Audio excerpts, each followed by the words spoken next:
अस्सलाम वालेकुम गाइस। आज मैं आलू की भुजिया यानी आलू बना रही हूँ, आलू की रेसिपी।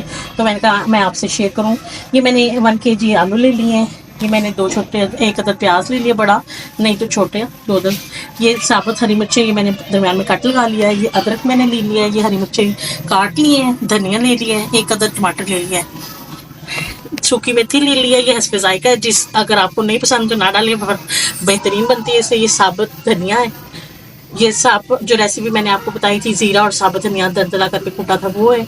ये कढ़ाई मसाला है, ये चिकन पाउडर है, हस्बे जायका नमक, 1 चम्मच दरदर मिर्च है, और हल्दी है, और गरम मसाला। मिर्च और नमक आप अपने हस्बे जायका भी ले सकते हैं। ठीक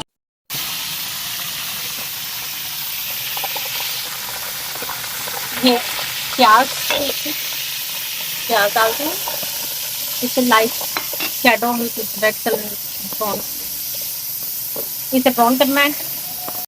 ये ना लाइट ब्राउन करना है, ज़्यादा रेड नहीं करना। ये हल्का सा मैंने इसको हल्का सा ये करा है, पानी डाल दिया, इसलिए कि ये साबुत इलायची मैं भूल चुकी थी, 2 डालनी है।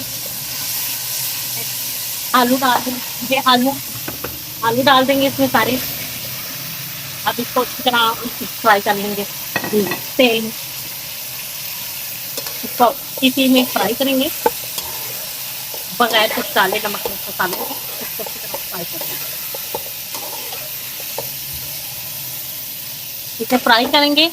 इसे फ्राई करते हुए ये कसूरी मेथी डाली थी, ये थोड़ी अब डाल देंगे और थोड़ी बाद में। ये साबुत सूखा धनिया डाला था, इसको अंदर डाल देंगे। अब इसको अच्छी तरह से आप फ्राई कर लेंगे। ये इस तरह ये मज़ेदार तरीके से बन जाते हैं। इसको जितना भी हम फ्राई करेंगे उतना अच्छा बनेगा। ये अदरक का पेस्ट था, ये डाल लेंगे।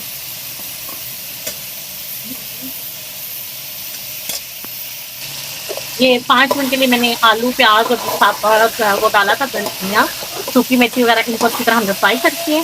ये 5 मिनट फ्राई करने के बाद ये टमाटर का पेस्ट था ये डाल देंगे, हरी मिर्ची डाल देंगे, कटी हुई हरी मिर्ची डाल देंगे। इसको अच्छी तरह से फिर से थोड़ा फ्राई कर लेंगे जब करने के लिए। आलू में टमाटर डालने के अब हम इसमें मसाले डाल लेंगे। इसमें दरदर मिर्च चली जाएगी, नमक डाल लेंगे हस्बे जायका जितनी ज़रूरत है, हल्दी चली जाएगी, और ये बाकी मसाले अभी नहीं जाएंगे। इसे फ्राई करेंगे हल्का सा, फिर इसमें आधा कप पानी डालकर कुछ दम दे देंगे, दम पर रखेंगे। बहुत प्यारी खुशबू आ रही है अभी रेसिपी के शुरू में ही। वो मसाले पहले इसलिए नहीं डालती, इसकी वजह मैं आपको पहले बताती हूँ कि वो फिर जायका और खुशबू ख़त्म हो जाती है अगर वो वाले मसाले पहले डालते हैं पहले, इसलिए इस टाइम आपने नहीं डालना। ये आप देखें कितनी प्यारी खुशबू आ रही है, जिसमें आधा कप हम पानी डालने लगे हैं। इसे दम पे रखते हैं ढककर। बॉईल आ गया है, बॉईल आ चुका है। अब इसको हम मीडियम, ये बॉईल हो चुका है, अब मीडियम लाइट कर देंगे, 5 मिनट के लिए इसे दम देंगे।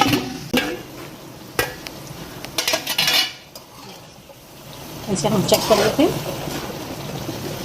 ये देखिए चेक किया, ये देखिए हो चुके हैं। अब हमने बाकी मसाले डालने हैं जो मैंने आपको बताए थे। ये देखिए, ये एक चीज़ मैं भूल चुकी हूँ, ये दही ऑप्शनल है, ये आपका देखते तो डालने, नहीं तो टमाटर हमने डाला है। इसे डालने से ज़रा जायका बेहतरीन हो जाता है। इसे डाल के फ्लेम हम हाई कर लेंगे क्योंकि चावल गल चुके हैं, आलू गल चुके हैं। अब ये जो रह गया था मसाला हमने दरदर में बनाया था सूखा धनिया और जीरे का, वो गरम मसाला और कढ़ाई मसाला, अगर कढ़ाई मसाला नहीं तो कौरमा मसाला, नहीं तो ये स्किप भी कर सकते हैं। और ये चिकन पाउडर है, ये भी आप स्किप भी कर सकते हैं। और ये मेथी हम एंड में डालेंगे। ये सारे मसाले डाल के हल्का गैस से इसे भून लें। तकरीबन हमारी आलू की रेसिपी तैयार है। इसे बस हाई फ्लेम पे भून लें। ये धनिया डाल दीजिए गार्निश के लिए, और ये साबुत हरी मिर्ची हमने कट लगा के रखी थी खूबसूरती के लिए, ये भी। अब इसको थोड़ा सा भून के इसे मैं आपको डिश आउट करके दिखाऊंगी। हमारी रेसिपी तकरीबन तैयार है। सूखी मेथी बड़ी थी, अब एंड पे डाल देंगे, इसकी बहुत अच्छी खुशबू आती है। अगर आपको नहीं पसंद तो इसे स्किप कर लें। बहुत प्यारी खुशबू आ रही है, देखें करी घी लैदा हो गया बिल्कुल। अब हम इसे डिश आउट करके आपको दिखाते हैं। ये माशाल्लाह हमने डिश आउट कर लिया है और इसमें से बहुत प्यारी खुशबू आ रही है। ये देखें घी लैदा हो चुका है और इसमें से बहुत प्यारी खुशबू आ रही है। इसे पकाइएगा, इस्तेमाल कीजिएगा और मुझे बताइएगा ज़रूर कैसे।